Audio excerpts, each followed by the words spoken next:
Hi everyone, technical Ranje के YouTube channel में आप सभी का स्वागत है। आज हम पढ़ने वाले हैं बिहार बोर्ड की 12th एनसीईआरटी फिजिक्स का चैप्टर 11, जिसका शीर्षक है dual nature of radiation and matter, विकिरण तथा द्रव्य की द्वैतीय प्रकृति। तो सबसे पहले हम इस चैप्टर में जान लेते हैं कि इसके इम्पॉर्टेंट टॉपिक्स कौन से हैं। और इसका सबसे इम्पॉर्टेंट पहला टॉपिक है फोटो इलेक्ट्रिक इफेक्ट, प्रकाश विद्युत प्रभाव क्या होता है। तो photoelectric effect is the phenomena of emission of electrons by metals when illuminated by light of suitable frequency। प्रकाश विद्युत प्रभाव धातुओं से उपयुक्त आवृत्ति के प्रकाश से प्रदीप्त करने वाले इलेक्ट्रॉनों के उत्सर्जन की परिघटना होती है। ये हमारा प्रकाश विद्युत प्रभाव होता है। इसके आगे है इलेक्ट्रॉन एमिशन, इलेक्ट्रॉन उत्सर्जन। तो the minimum energy required for the electron emission from the metal surface can be supplied to the free electrons by any one of the flowing। तो हम इसे देख लेते हैं। तो इसका जो फर्स्ट है वो है थर्मोमाइनिक एमिशन, तापनिक उत्सर्जन। By suitably heating sufficient thermal energy can be imparted to the free electrons to enable them to come out of the metal। उपयुक्त तापन के द्वारा जो भी सुटेबल, जो हम कोई भी टेम्परेचर हीटिंग ले सकते हैं, उसके द्वारा मुक्त इलेक्ट्रॉनों को पर्याप्त तापीय ऊर्जा दी जा सकती है जिससे कि वह धातु से बाहर आ सके। दूसरा है एरिया एमिशन के द्वारा, क्षेत्र उत्सर्जन के द्वारा। तो by applying a very strong electric field to a metal, electrons can be pulled out of the metal as in a spark plug.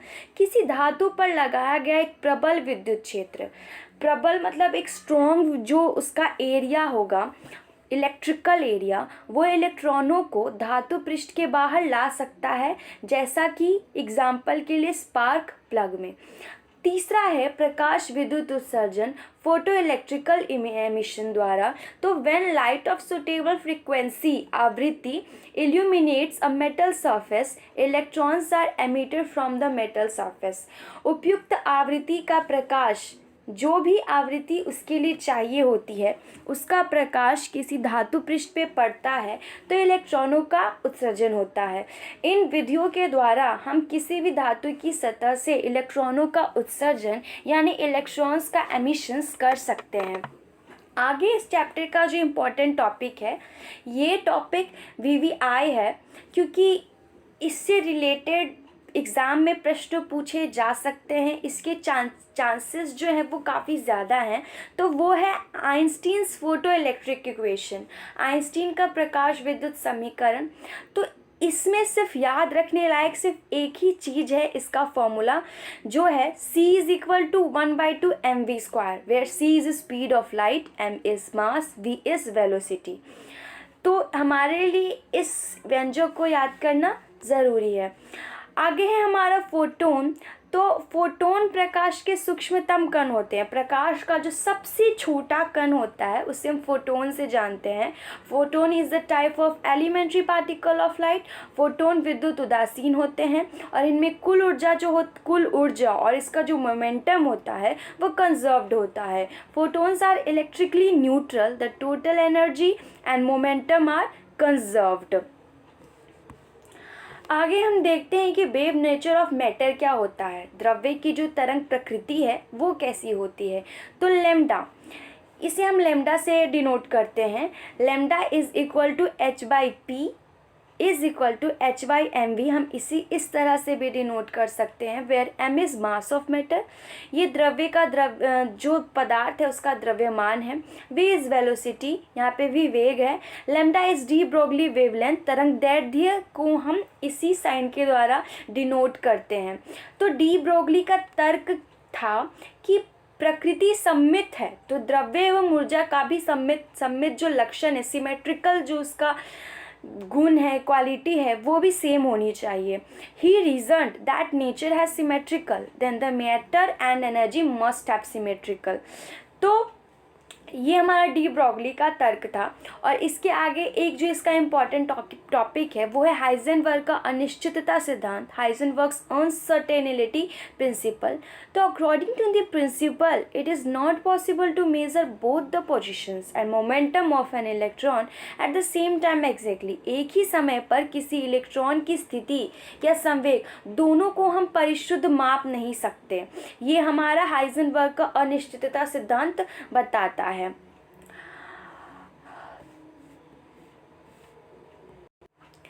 इसमें जो इम्पॉर्टेंट है वो हाइजेनबर्ग का अनिश्चितता सिद्धांत है इस चैप्टर में, और आइंस्टीन का जो प्रकाश विद्युत प्रभाव का जो व्यंजक है वो इम्पॉर्टेंट है। तो इस चैप्टर से रिलेटेड जितने भी इम्पॉर्टेंट टॉपिक्स थे वो हमने यहाँ पे कवर कर लिए हैं, क्योंकि ज़्यादातर प्रश्न इन टॉपिक से ही पूछे जाते हैं और ये ऑफ रिपीट भी होते रहते हैं, इसलिए हमने इन सिलेक्टेड टॉपिक्स को स्टडीड किया है। तो अब हम आगे देख लेते हैं कि प्रीवियस ईयर 2019 बिहार बोर्ड में इस चैप्टर से रिलेटेड कौन से क्वेश्चंस पूछे गए थे। तो ऑब्जेक्टिव्स थे, तो किसी m द्रव्यमान के v वेग से गतिमान कण का तरंग दैर्ध्य होता है wave length of a particle of mass m moving with velocity v is. तो ये क्या होता है? Option A lambda is equal to mv/h, B lambda is equal to h/mv, C lambda is equal to h into M V, या D lambda is equal to mv/h²। तो इसका सही answer क्या होगा? Lambda is equal to h/mv इसका सही answer है। आगे हमारा दूसरा ऑब्जेक्टिव है कि तेज़ी से चलने वाली बीटा जो किरणें होती हैं वह किसकी तरह का गुण दर्शाती हैं। Beta rays are fast moving than किसकी तरह चलती हैं? तो फोटॉन्स की तरह, प्रोटॉन्स, इलेक्ट्रॉन्स और न्यूट्रॉन्स। तो ये इलेक्ट्रॉन्स की तरह फास्ट मूविंग होती हैं। और दूसरा रीज़न इसका इसलिए है क्योंकि बीटा किरणें जो होती हैं वो नेगेटिवली चार्ज होती हैं, इसीलिए इलेक्ट्रॉन्स जो है इसका सही ऑप्शन हो है। तो इसका सही जवाब क्या है? Option C electrons. तो हमारे इस चैप्टर में इतने ही टॉपिक्स थे जो इम्पॉर्टेंट थे, और हमने इस चैप्टर से रिलेटेड प्रीवियस ईयर्स क्वेश्चंस को भी कवर कर लिया। और बाकी के जो फिज़िक्स के चैप्टर्स हैं वो कंप्लीट कर लिए गए हैं। तो अगर आप उन्हें पढ़ना चाहें तो आप इस चैनल की प्लेलिस्ट में जाकर उन चैप्टर्स को भी पढ़ सकते हैं जो आपके लिए इम्पॉर्टेंट है। Thank you for watching.